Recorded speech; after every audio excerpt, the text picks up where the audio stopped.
میں ذاتی طور پر اس آدمی کی عزت کرنے کی خواہش نہیں رکھتا جس نے قریباً 35 ملین لوگوں کا قتل کیا، اور 35 ملین کا مطلب ہوتا ہے 3.5 کروڑ۔ لیکن اس کی پرسنالٹی کرسمیٹک تھی، وہ بہت ہوشیار اور جوشیلا انسان تھا۔ اس کا کوئی پولیٹیکل بیک گراؤنڈ نہیں تھا اور نہ ہی اس کے پاس اتنی دولت تھی، لیکن پھر بھی وہ تاریخ میں اتنا نامور شخص کیسے بن گیا؟ اس کی زندگی کا وہ اہم موڑ کون سا تھا جس نے دنیا کا نقشہ بدل دیا؟ ورلڈ وار 2 کا آغاز کیسے ہوا؟ یہ ساری کہانی آج میں آپ کو بتاؤں گا۔ ہٹلر 1879 میں آسٹریا کے شہر برونو میں پیدا ہوا۔ اپنی نوجوانی میں وہ ایک ناکام آرٹسٹ تھا، اور اسی دور کے حالات و واقعات نے اسے پرجوش جرمن قوم پرست بھی بنا دیا۔ ورلڈ وار 1 میں اس نے جرمنی کی فوج میں اپنی خدمات انجام دی، جس پر اسے بہادری کے 2 تمغے ملے، لیکن جرمنی کی شکست نے اسے ہلا دیا اور وہ غصے میں آ گیا۔ اب بدلے کی آگ اس کے دل میں جنم لے رہی تھی۔ 1919 میں جب وہ 30 سال کا ہوا تو اس نے میونچ کی ایک چھوٹی سی رائٹ ونگ پارٹی جوائن کر لی، جس کا نام بعد میں چینج ہو کر national socialist German workers party, جسے حرف عام میں نازی پارٹی کہتے ہیں، اور 2 سال کے اندر ہی وہ اس پارٹی کا لیڈر بھی بن گیا۔ ہٹلر کی قیادت میں نازی پارٹی میں مضبوطی آئی اور اس میں تیزی سے اضافہ بھی ہوا، حتیٰ کہ نومبر 1923 میں اس نے بغاوت کی کوشش بھی کی، لیکن بغاوت ناکام ہو گئی اور اسی سلسلے میں اسے گرفتار کر لیا گیا۔ اس پر غداری کا مقدمہ بھی چلا اور سزا بھی سنا دی گئی، لیکن وہ 1 سے بھی کم سال کے عرصے میں جیل سے رہا ہو گیا۔ 1928 تک یہ پارٹی دوسری سیاسی جماعت کے مقابلے میں ابھی بھی چھوٹی تھی، تاہم جنگ ہارنے اور ملک کی اکانومی تباہ ہونے کی وجہ سے باقی پارٹیز کا مورال گرنے لگا۔ نازی پارٹی نے اس موقع کو غنیمت جانا اور لوگوں میں اپنا اعتماد پیدا کیا، اور 40 سال کی عمر میں 1933 میں ہٹلر جرمنی کا چانسلر بن گیا۔ چانسلر بنتے ساتھ ہی ہٹلر نے ایک ڈکٹیٹرشپ قائم کر لی۔ بہت سی پولیٹیکل پارٹیز کے لیڈر کو مارا پیٹا جاتا یا جان سے مار دیا جاتا، اور اسی طریقے سے نازی پارٹی نے اپنے ٹرائلز کو بھی ختم کر دیا جو ان پر بغاوت کے بعد لگے تھے۔ ہٹلر اپنی عوام کی سپورٹ حاصل کرنے میں بھی کامیاب ہو گیا تھا، کیونکہ وہ بے روزگاری اور جرمنی کی اکانومی کو بھی کافی بہتر کر چکا تھا، لیکن وہ ڈکٹیٹر بننے کے بعد بھی اپنا مقصد نہیں بھولا اور جرمنی کا بدلہ لینے اور اس کے وہ علاقے جو دشمنوں کے قبضے میں تھے واپس لینے کی کوشش کرتا رہا۔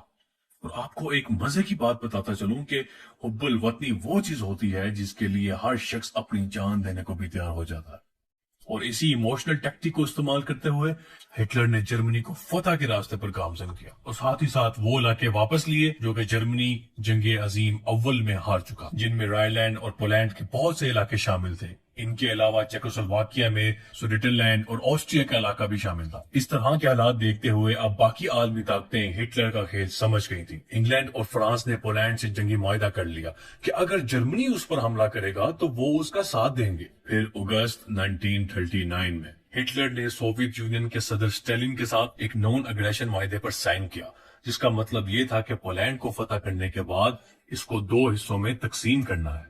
اور پھر 9 دن بعد جرمنی کی 15 لاکھ کی فوج پولینڈ میں داخل ہوئی، اور ٹھیک اس کے 16 دن بعد سوویت یونین نے بھی پولینڈ پر حملہ کر دیا، اور اس حملے کے بعد انگلینڈ اور فرانس کے صدر نے یہ اعلان کیا کہ اب انگلینڈ اور فرانس کی سرحدیں جرمنی کے ساتھ حالت جنگ میں ہیں۔ دوستو، ہٹلر کا خواب تو پورا ہو گیا، لیکن اس کی قیمت بہت مہنگی تھی، یعنی دوسری جنگ عظیم شروع ہو گئی۔ اس کی زندگی کا سب سے عظیم سال 1940 کا تھا، جب 1 سال سے بھی کم عرصے میں جرمنی نے ناروے، ڈنمارک، ہالینڈ، بیلجیم، لوزمبرگ اور فرانس پر قبضہ کر لیا۔ ان سب کامیابیوں کے بعد ہٹلر اب انگلینڈ پر قبضہ کرنا چاہتا تھا۔ اس نے چرچل، جو کہ اس وقت انگلینڈ کا صدر تھا، اس کو خط میں لکھا کہ وہ انگلینڈ کو تباہ نہیں کرنا چاہتا، اسی لیے وہ جرمنی سے دوستی کر لے یا تباہی کے لیے تیار ہو جائے۔ چرچل نے انکار کر دیا۔ اس کے بدلے میں ہٹلر نے برطانیہ پر قبضے کا ایک منصوبہ بنایا، لیکن جب جرمنی کی ایئر فورس انگلینڈ میں داخل ہوئی تو انگلینڈ نے اس کے چھکے چھڑا دیے، اور اس بیٹل کو بیٹل آف براٹین کے نام سے یاد کیا جاتا ہے، جس میں جرمنی کے 1800 جہاز جبکہ انگلینڈ کے صرف 1000 جہاز تباہ ہوئے۔ اس کے بعد ہٹلر نے پھر کبھی انگلینڈ کا رخ نہیں کیا۔ ہٹلر کی فوج نے یونان اور یوگوسلاویہ پر بھی قبضہ کر لیا، جبکہ دنیا کے تمام لیڈر اس کو امن کا راستہ اپنانے کو کہہ رہے تھے۔ بہرحال 1941 میں ہٹلر نے رشیا سے اپنا کیا ہوا معاہدہ توڑ دیا اور اس پر چڑھائی کر دی۔ اور کیا آپ جانتے ہیں کہ جرمنی کی فوج کی کتنی تعداد تھی جس نے رشیا پر حملہ کیا؟ تقریباً 40 lakh. 80% of German army were attacked on Russia۔ لیکن آپ کو یہاں ایک انٹرنیشنل فیکٹ بتاتا چلوں کہ رشیا دنیا کا وہ ملک ہے جہاں سارا سال برف رہتی ہے، اور اس کو فتح کرنے کا خواب بہت سی نامور شخصیات نے دیکھا تھا، جیسے الیگزینڈر دی گریٹ اور نیپولین بوناپارٹ، لیکن ان کو شکست کے سوا اور کچھ نہ ملا، کیونکہ رشیا پر قبضے کے لیے موسم گرما کے صرف چند ماہ ہی ہوتے ہیں اور موسم سرما میں ٹمپریچر -15 ڈگری سیلسیس ہو جاتا ہے۔ جذبات اور جنون کے ہاتھوں مارے اس شخص نے رشیا پر حملہ کیا اور ساتھ ہی یوکرین میں جنگ چھیڑ لی، جو اس کی ایک تاریخی غلطی ثابت ہوئی، کیونکہ اب موسم سرما کا آغاز ہو رہا تھا جس نے جرمنز کی کمر توڑ دی اور انہیں ہتھیار ڈالنے پر مجبور کر دیا۔ یہ شکست ہٹلر کی زندگی کا ٹرننگ پوائنٹ تھی۔ اسے فرانس سے بھی شکست کا سامنا کرنا پڑا، کیونکہ امریکہ اور انگلینڈ نے مل کر فرانس میں موجود جرمنز کے چھکے چھڑانا شروع کر دیے۔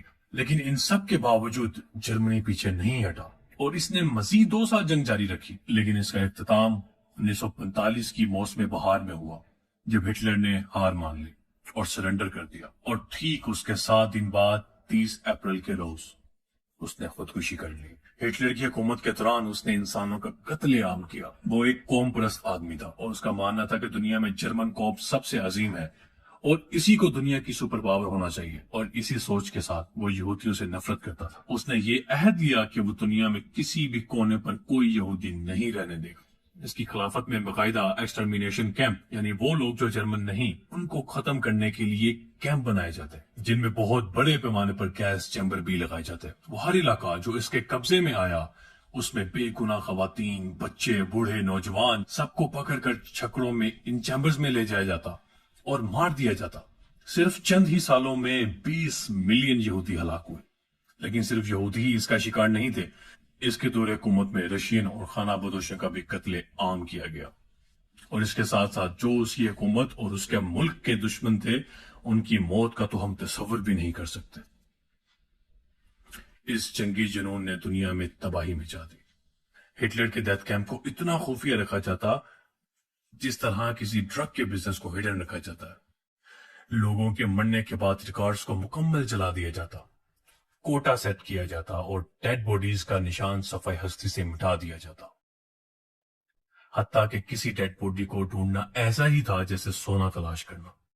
بہت سی ڈیڈ باڈیز کو ملوں میں بھیج دیا جاتا جہاں ان کا صابن بنتا، اور ہٹلر کا اس سے بھی دل نہ بھرا تو اس نے ڈیتھ کیمپس پر جانوروں کو دوڑانا شروع کر دیا، جس سے زمین کی سطح ہموار ہو جاتی۔ اف میرے خدا، اللہ کی مخلوق پر اتنا ظلم بتانا میرے اختیار میں نہیں۔ دنیا کی تمام تاریخ میں ہٹلر کو بڑے پیمانے پر بدترین انسان سمجھا جاتا ہے، اور اس کی چھیڑی ہوئی جنگ نے دنیا کا نقشہ بدل دیا۔ 2 ارب سے زیادہ لوگ اس میں لقمہ اجل بنے۔ یہ تقریباً دنیا کی اس وقت کی 3% آبادی تھی۔ ملینز کی تعداد میں لوگ اپنے گھروں سے ہاتھ دھو بیٹھے، لاکھوں لوگ ذہنی مریض ہو گئے، اور کروڑوں کی تعداد میں لوگ زخمی ہوئے۔ بالآخر اس جنگ کے اثرات انتہائی تباہ کن ثابت ہوئے۔ لیکن ان سب کے علاوہ اگر ہٹلر کی پرسنالٹی کو دیکھا جائے تو وہ زبردست کریکٹر کا مالک تھا۔ وہ آسٹریا میں پیدا ہوا تھا، جرمنی میں نہیں۔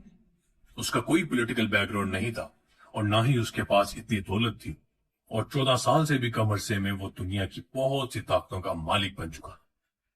اس کی آواز میں ایسا جادو اور ولولہ تھا کہ اس کی بات سننے والے اس سے فوراً متاثر ہو جاتے۔ ہٹلر کا خیال تھا کہ اس کی حکومت پوری دنیا پر ہوگی، اور آپ دیکھیے کہ یہ خواب ہی رہا۔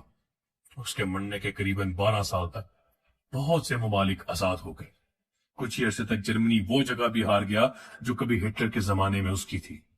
اس کا دوسرا خواب دنیا سے یہودیوں کا خاتمہ کرنا تھا، لیکن ہٹلر کی موت کے 15 سال بعد 2000 سال کی تاریخ میں پہلی دفعہ یہودیوں نے اپنی ایک ریاست بنا لی جسے اسرائیل کہتے۔ ہٹلر جمہوریت کے بھی خلاف تھا، اور آج آپ دیکھیے کہ جرمنی میں اس وقت جمہوریت برقرار ہے۔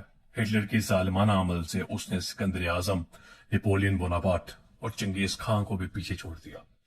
دوستو، یہ تھی ہٹلر کی کہانی، جس میں سوائے دکھ تکلیف، انسانی جان کا ضیاع اور ظلم و ستم کے سوا ایک سبق بھی شامل تھا۔